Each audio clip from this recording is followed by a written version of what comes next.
Hello, Shaylin with WTI, and I want to show you your new favorite foundation brush.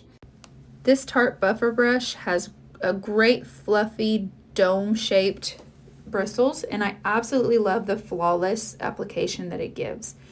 You don't need very much with this brush because of how soft it is, so I just add a little bit and want to pat it into my skin, working it around in a circular motion, and it'll blend out so wonderful with how soft these bristles are.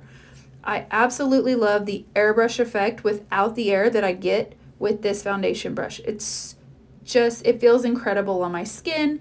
It's so easy to use, and it's super easy to clean with just soap and water. I love it, and I know that you will love it. So if you want the best foundation brush, then you need to get a hold of this Tarte buffer brush. But that's just my point of view.